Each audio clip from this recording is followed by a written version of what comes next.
Hello friends, welcome to மாங்கனி சமையல். இன்னைக்கு நம்ம மாங்கனி சமையல்ல ரொம்ப டேஸ்டியான சுரக்காய் சாம்பார் எப்படி பண்றதுன்னு பார்க்கலாம். இந்த சுரக்காய் சாம்பார் பண்றது ரொம்ப ஈஸி தாங்க. இது இட்லி, தோசை, ஆப்பம் இது எல்லாத்துக்கும் ரொம்பவே சூப்பரா இருக்கும். இதுக்கு மசாலா பொருளும் அதிகமா தேவைப்படாது, ரொம்ப குறைவா தான் தேவைப்படும். ஆனா டேஸ்ட் பாத்தீங்கன்னா அவ்வளோ ரொம்ப நல்லா இருக்கும். சரி வாங்க இப்ப சுரக்காய் சாம்பார் எப்படி பண்றதுன்னு பார்க்கலாம். சுரக்காய் சாம்பார் பண்றதுக்கு ஃபர்ஸ்ட் ஒரு கடாயில 2 டேபிள் ஸ்பூன் அளவுக்கு எண்ணெய் சேர்த்துடலாம். எண்ணெய் நல்லா சூடானதும் 1/2 டீஸ்பூன் கடுகு உளுத்தம் பருப்பு சேர்த்துடலாம். கடுகு பொரிஞ்சதும் கூடவே 1/4 டீஸ்பூன் சோம்பு லைட்டா கலர் மாறினதும் இது கூட ஒரு பெரிய வெங்காயம் மெலிசா நீளமா கட் பண்ணி வச்சிருக்காங்க, அதை உள்ள சேர்த்துடலாம். கூடவே கொஞ்சமா கருவேப்பிலை சேர்த்துட்டு வெங்காயத்தை லைட்டா வதக்கிடுங்க.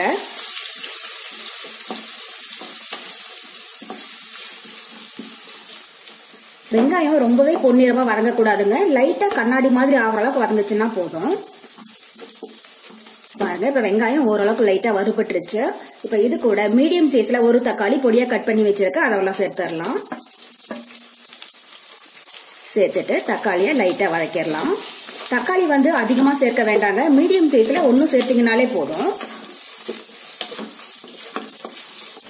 தக்காளியும் அதிகம் வதங்கிடக்கூடாது, ஓரளவுக்கு வதங்குச்சுன்னா போதும். பாருங்க இப்ப வெங்காயம் தக்காளி ஓரளவுக்கு வதங்கிடுச்சு. இந்த அளவுக்கு வதங்கினதுக்கு அப்புறமா இது கூட 1/4 டீஸ்பூன் அளவுக்கு மஞ்சள் தூள் சேர்த்துடலாம். கூடவே கொஞ்சமா உப்பு இதெல்லாம் சேர்த்துட்டு ஒரு டைம் லைட்டா வதக்கிடுங்க. உப்பு ஃபர்ஸ்ட் வெங்காயம் தக்காளி வதங்கிறதுக்கு மட்டும் அளவா சேர்த்துக்கோங்க, கடைசியா டேஸ்ட் பார்த்துட்டு பத்தலைன்னா அப்புறமா சேர்த்துக்கலாம். ஃபர்ஸ்ட் அதிகமா சேர்த்துடாதீங்க.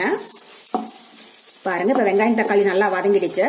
இது கூட மீடியம் சைஸ்ல ஒரு சொரக்காய் தோலெல்லாம் நீக்கிட்டு சின்னதா கட் பண்ணி வச்சிருக்காங்க, அதை உள்ள சேர்த்துடலாம்.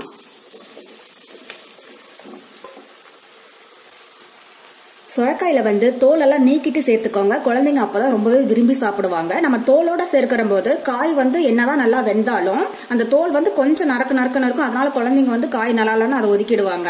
அதனால தோலெல்லாம் நீக்கிட்டு சேர்த்தீங்கன்னா டேஸ்ட் ரொம்பவே நல்லா இருக்கும். ரொம்பவே பிஞ்சி சொரக்காயா இருந்தா தோல் எடுக்க வேண்டியது இல்லைங்க, கொஞ்சம் முத்தலா இருந்தா மட்டும் தோல் எடுத்துட்டு சேர்த்துக்கோங்க. அதே மாதிரி நான் இந்த சொரக்காயில விதையும் எதுவும் எடுக்கல, ஏன்னா நல்லா பிஞ்சி சொரக்காய் அப்படிங்கறதுனால விதை நல்லா சாஃப்டா தாங்க இருந்துச்சு, அதனால விதை எதுவும் எடுக்கல. இதே கொஞ்சம் விதை முத்தலா இருந்துச்சுன்னா விதையை நீக்கிட்டு சேர்த்துக்கோங்க. இப்ப சொரக்காவை உள்ள சேர்த்துட்டு ஒரு 2 நிமிஷத்துக்கு லைட்டா அதை வதக்கிடலாம். நான் இன்னைக்கு செய்யக்கூடிய அளவு பாத்தீங்கன்னா 4 to 5 பேர் சாப்பிடக்கூடிய அளவுக்கு இந்த சாம்பார் இருக்கும். உங்களுக்கு எந்த அளவுக்கு சாம்பார் தேவைப்படுதோ அதுக்கு தகுந்த மாதிரி எல்லா பொருளையுமே சேர்த்துக்கோங்க.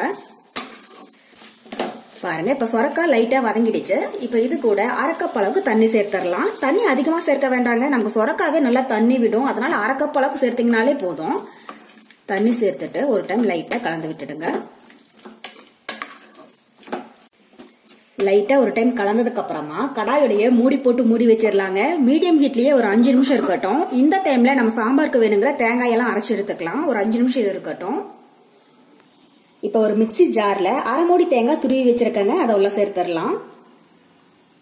கூடவே ஒரு 4 டேபிள் ஸ்பூன் பொட்டுக்கடலை அதிகமா சேர்க்க வேண்டாங்க, 4 டேபிள் ஸ்பூன் அளவுக்கு சேர்த்தீங்கனாலே போதும். இதுவே நமக்கு சாம்பார் நல்லா திக்கா கிடைக்கும், டேஸ்டும் ரொம்பவே நல்லா இருக்கும். அப்புறம் ஒரு சின்ன பீஸ் இஞ்சி அதிகமா சேர்க்க வேண்டாங்க, 1/4 இன்ச்சுக்கும் குறைவா சேர்த்தீங்கனாலே போதும். கூடவே காரத்துக்கு 3 பச்சை மிளகாய், நான் 3 பச்சை மிளகாய் எடுத்திருக்கேன், நீங்க உங்க காரத்துக்கு தகுந்த அளவுக்கு சேர்த்துக்கோங்க. இந்த சாம்பாருக்கு இவ்வளவுதாங்க மசாலா பொருள். நம்ம எப்பயுமே சட்னிக்கெல்லாம் அரைப்பில்லைங்களா, சேம் அதே மெத்தட் தான். வேற மசாலா பொருள் எல்லாம் சேர்த்தோம்னா இந்த சாம்பார் அந்த அளவுக்கு டேஸ்ட் இருக்காது. இது மசாலா இல்லாம மைல்டா தான் இருக்கும், ஆனா டேஸ்ட் ரொம்பவே நல்லா இருக்கும். இப்ப இது கூட கொஞ்சமா தண்ணி சேர்த்துட்டு நல்லா நைஸா அரைச்சு எடுத்துக்கலாம்.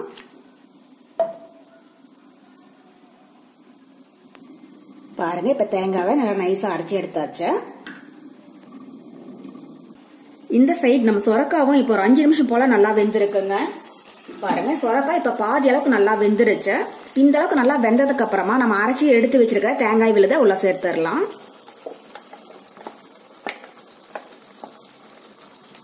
கூடவே சாம்பாருக்கு தேவையான அளவு தண்ணி மிக்ஸி ஜார்லயே சேர்த்து கலந்து உள்ள சேர்த்துடுங்க. அப்புறம் சாம்பாருக்கு தேவையான அளவு உப்பு சேர்த்துட்டு ஒரு டைம் லைட்டா கலந்து விட்டுடுங்க. இந்த சாம்பார் தண்ணியா இருந்துச்சுன்னா தாங்க நல்லா இருக்கும், திக்கா வைக்க வேண்டாம், நல்லாவே தண்ணியா வச்சுக்கோங்க. இன்னும் கூட கொஞ்சமா தண்ணி சேர்த்துடலாங்க. திக்கா இருக்கு. நம்ம பொட்டுக்கடலை சேர்த்துருக்கிறதுனால சாம்பார் வந்து நல்லாவே திக்காகும். அதனால இன்னும் கொஞ்சமா தண்ணி சேர்த்துடலாம். தண்ணி சேர்த்துட்டு ஒரு டைம் லைட்டா கலந்து விட்டுறலாம்.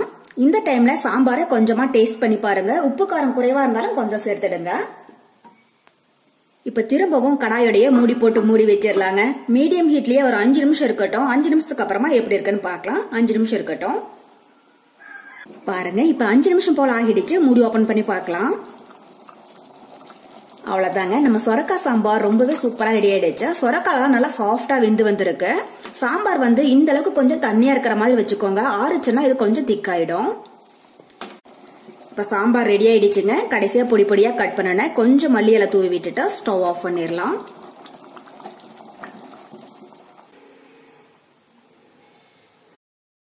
அவ்வளவுதாங்க, நம்ம சொரக்காய் சாம்பார் ரொம்ப ரொம்ப சூப்பரா ரெடி ஆயிடுச்சு. கண்டிப்பா நீங்களும் இதே மெத்தட்ல செஞ்சு பார்த்துட்டு எப்படி இருக்குன்னு கமெண்ட் பாக்ஸ்ல சொல்லுங்க.